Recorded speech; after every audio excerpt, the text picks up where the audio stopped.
Okay, so get this. Today we're doing a deep dive on cyber attacks. Oh. Yeah, the stuff that like keeps you up at night, stolen data, hacked accounts, Right. businesses basically held hostage by digital ransom. Oh, wow. Yeah, and you sent over a ton of articles from like Cybersecurity Dive, Forbes, Mm-hmm. even the Salem Press Encyclopedia. Wow.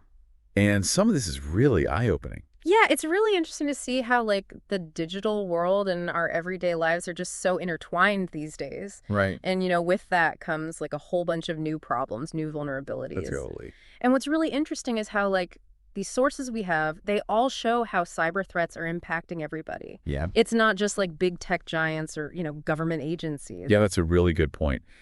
We always hear about those huge data breaches at like the big companies. Right.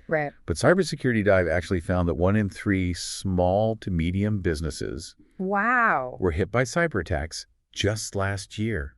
That's a lot. That's a huge number. Yeah. And the financial impact is crazy. Oh, yeah. The average cost for those businesses was like $250,000. Gosh. But some incidents even reached into the millions. It's just crazy to think about. It's not just a technical problem. Right. It's like a business problem, a financial problem, Yeah. and a very real threat to people's livelihoods. Totally. It's like this hidden danger lurking in the background of our digital lives. Mm-hmm. We rely on our devices and our online accounts for pretty much everything these days. Yeah. And it's so easy to forget how vulnerable that makes us. Ah, for sure. But these articles are a good wake-up call. Definitely. Anyone can be a target. Absolutely.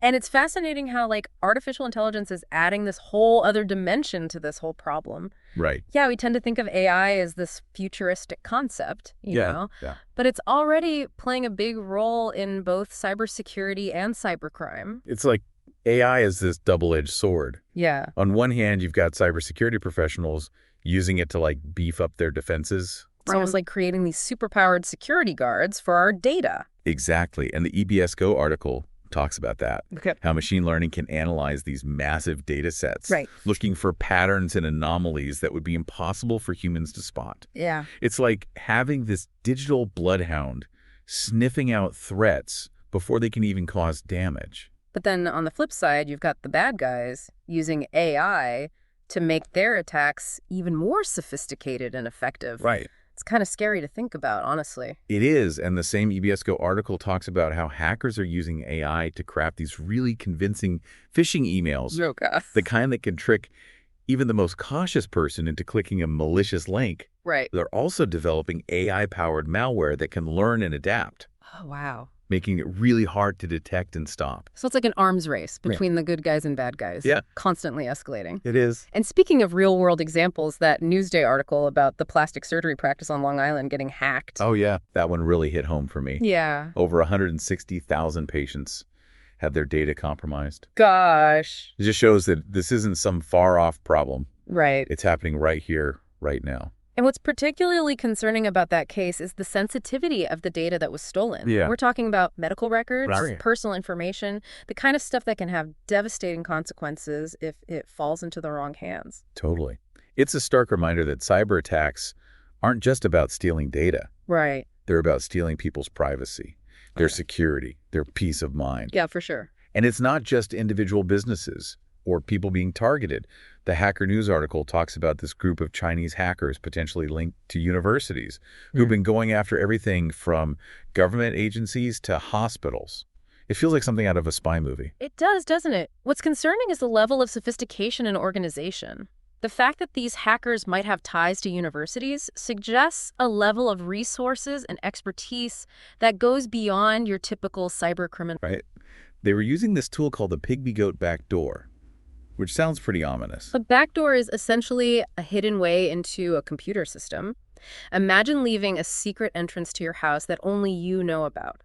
That's what a backdoor does for hackers. It gives them a way to bypass security measures and slip in unnoticed. The Pygmy Goat in particular is designed to be incredibly stealthy and persistent, making it very difficult to detect and remove. So they can basically come and go as they please, stealing data or planting malware without anyone even realizing it's happening. Exactly. And the fact that the FBI is asking for the public's help to track these hackers down shows how seriously they're taking this threat. This isn't just some kids messing around in their basement. This is organized, potentially state-sponsored cybercrime with the potential to cause real damage. That is a scary thought. And speaking of scary, we can't talk about cyber attacks without talking about cyberterrorism, which was a big focus in the Salem Press Encyclopedia article. It talked about how hackers could potentially disrupt critical infrastructure, cripple power grids, even cause environmental disasters. It sounds like something out of a dystopian novel, but the article made it clear that this is a very real threat.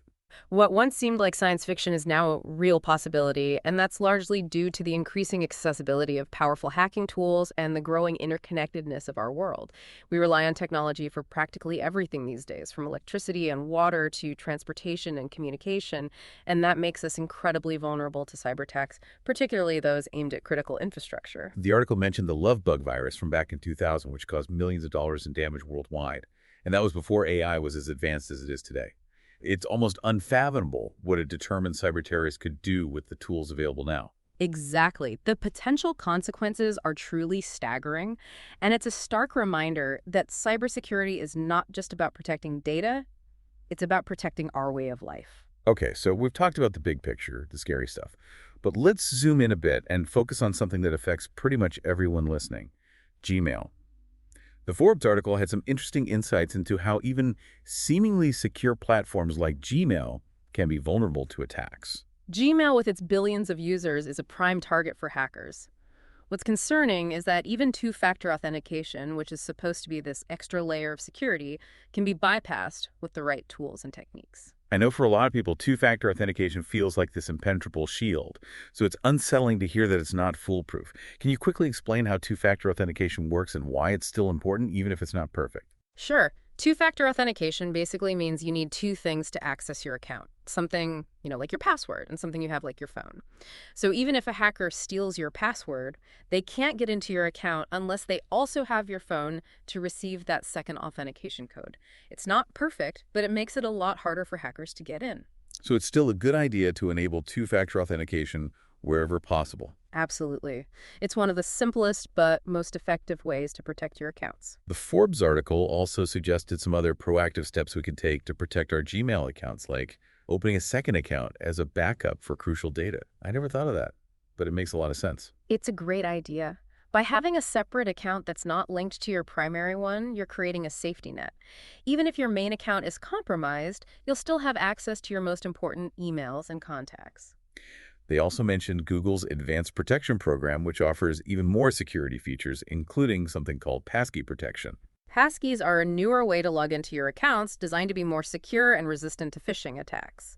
Instead of using a traditional password which can be guessed or stolen, passkeys use a unique cryptographic key that's stored on your device and never transmitted over the internet. So it's basically impossible for hackers to steal your passkeys, even if they manage to trick you into clicking a phishing link or visiting a fake website. Exactly.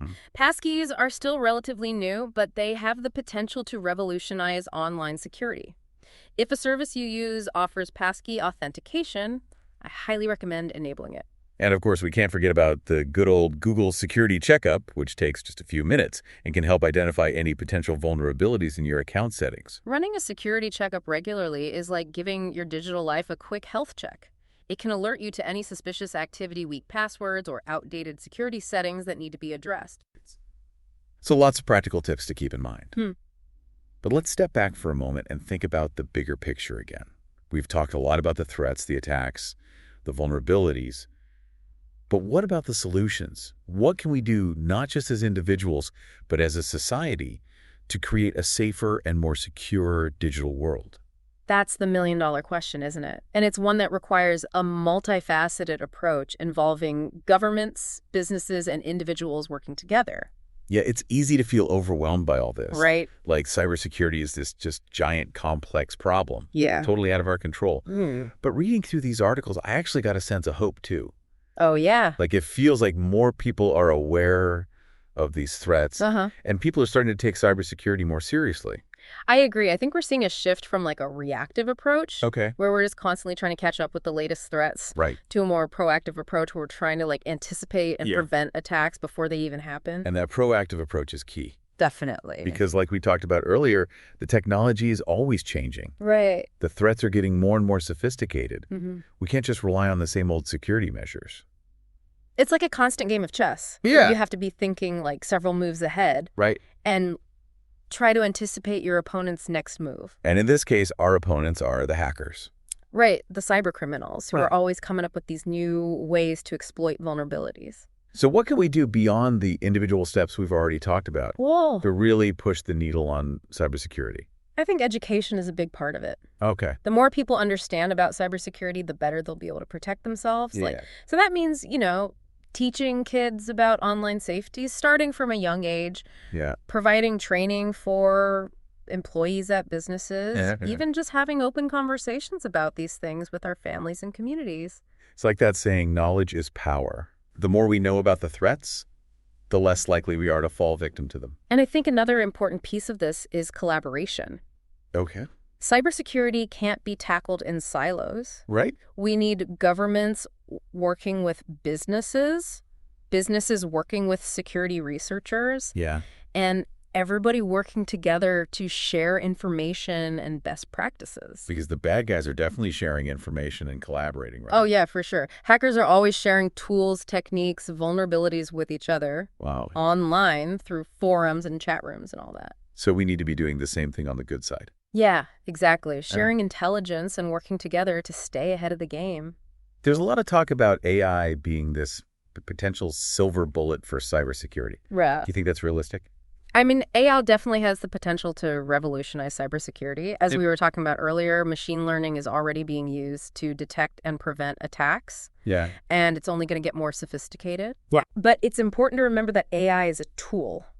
Uh-huh. Like any tool, it can be used for good or for evil. So just because we have AI on our side doesn't mean we can let our guard down. No, definitely not. Right. We need to be smart about how we develop and deploy AI. Right. And make sure we're building in those safeguards to prevent it from being used for bad stuff. Right. Because like with any powerful technology, Exactly. there's always that potential for misuse.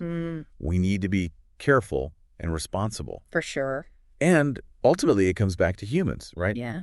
AI can help, but it's still up to us to make smart choices about our behavior online, Absolutely. to be aware of the threats and to take steps to protect ourselves. Technology can give us those tools and solutions, but it's human behavior that determines how secure we really are.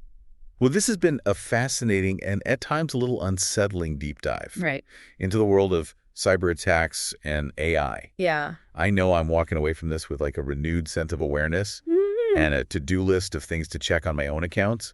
It's been great talking about all this with you. Yeah, absolutely. And I think the main thing to remember here is that cybersecurity is everyone's responsibility. Right. We all have a role to play in creating a safer digital world. So true. Well, thanks for joining me on this deep dive. Of course. And to everyone listening, stay safe out there. And remember, knowledge is power. The more you know about cybersecurity, the better equipped you'll be to navigate the digital world.